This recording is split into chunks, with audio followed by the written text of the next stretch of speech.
Hey there YouTube, welcome to the ACH Automotive channel. Back working on our 97 Mustang Super Coupe swap. This is a vlog update on the car. We did get the transmission mount in, we got everything lined up, and in the last video, or last couple of videos, I've been fighting with getting the transmission lined up in the transmission tunnel and the shifter through the transmission tunnel. What I ended up doing was putting the 94, 95 style 3.8 motor mounts back on. That's these guys here versus the ones we had put on in the last video. I've been fighting with trying to get this lined up so that the cross member underneath here, hopefully scroll under here, would line up.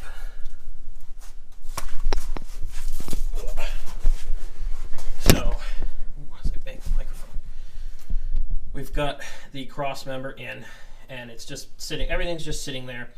Unfortunately, in the process of trying to get this all to line up, I moved the K member. By moving the K member, the transmission now favors the passenger side of the car because I cocked it a little bit trying to pull it back to get the other motor mounts to work. This is something I've been fighting with for the last couple of weeks, trying to get this stupid transmission cross member to line up and get the transmission through the transmission tunnel. It's not something that should take a lot of time to do. Unfortunately, I changed the K member in this. I've changed all the suspension. I'm putting an aftermarket cross member in for the transmission. It's not the original motor that came out of the car. It's an 89, even though the block theoretically is the same or very similar. It's not. It's different just enough. So I've kind of had to finesse some things to make it work. This is not a swap that a lot of people do. There's a lot of documentation out there on it, but there's not a lot of pictures. There's not a lot of kind of people doing what I'm doing with the Maximum Motorsports tubular K member for the 3.8 or their A-arms or any of that stuff. This is kind of it's a one-off. It's kind of something that I'm building and trying to put it back together after all these years of it being apart, because I took the car apart years ago. It's challenging to my brain, so it's a bit of a puzzle. What I did note is that this Stifler tubular cross member here, let me hang my light up. These nylon bushings, according to the manual, are supposed to be on the back side. They don't fit on the back side on this car for whatever reason. Now, this is probably, even though this does fit the V6, I think, if I remember right, there's a difference in length in the T5 for the V8 and the V6, if I recall. So just like the Maximum Motorsports instructions for that K member, that they're going off of a V8, because the V6 swap stuff is not, there's not too many people that do it.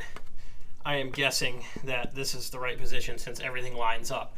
Like I said, the only thing that is off is the transmission. The back side of it kind of favors the passenger side, and that's more than likely because the motor mounts are off up front due to the K member being crooked. We'll have to square it up.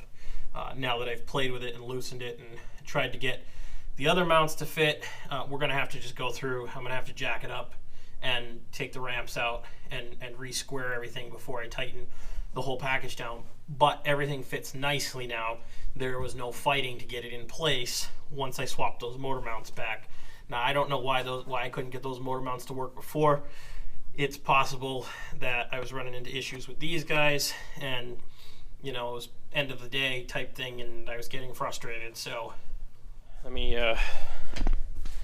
show you inside the car here so you can see the transmission tunnel. Things line up much better now. Yeah, that seat is jacked way up there.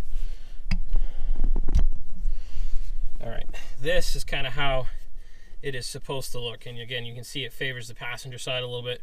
We'll have to slide the K member over and get it so that it get it so that it lines up correctly. One of the things that was throwing me off initially is, see how, I don't know if the camera will pick up on it, but you can see how the transmission is tipped a little bit, favoring the driver's side. That is normal. I had to go look at some pictures before I took it apart, and that is normal. The transmission has a slant. And don't mind the wires, I got gauges to finish up. That's old school me, but you can see the clutches in place, and I got a little bit of adjustment to do, but it actually feels really good for a cheap luck clutch.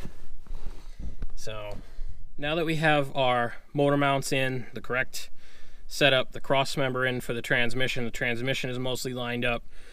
The next thing that we'll probably work on this car is finishing up the fuel lines and finally moving on to the fuel tank and getting that installed, because I've had that for a while now and I really want to get that in the car. So I've got to do that, and I need to pick up a shifter for this and put this back together in here. That'll be probably another project for another day. Lots of odds and ends of things to do. Not going to put the drive shaft back in yet. I've got to finish pulling off the old exhaust system. Once I do that, I'm going to probably end up just wire wheeling and cleaning underneath that whole basically from the transmission back, just because it was a quick job when I was younger, and I want to do a better job at it before I put the whole car back together. That being said, once we do that, once we get the gas tank back in, that is it that I have for parts on this car at the moment. We can probably throw the drive shaft back in and square the K-member. That should get us pretty close to being ready to moving back to the engine and getting that together. I still have tons of parts that I've got to order.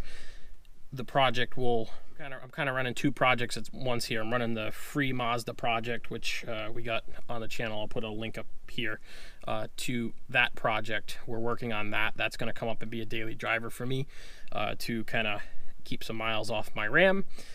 And while we're doing that, we're working on this Mustang. So I have, like I said, I have two projects going here, and to try and do two projects at once is quite a bit. So plus I have two daily drivers with a backlog of things that I want to shoot videos for you guys. I've got some Jeep videos coming up. Those of you that follow me on Instagram, Twitter, and Facebook, the 2017 Ram 1500 that I have, the fuel sensor has failed in it, so we'll be doing a video on replacing that. I need to get the Mazda up first so that I have something to drive while the Ram is being serviced, and that's going to require dropping the gas tank and all that good stuff, so it will be lots of fun. So hopefully you've enjoyed these videos. I'm kind of moving towards more of a vlog type, not topic, but format. That's the word. Moving more towards like a vlog-like format for the Mustang. Trying to keep you guys engaged, so that seems to be doing better. So we'll keep up with the Mustang. We're going to run the Mustang and the Mazda project together.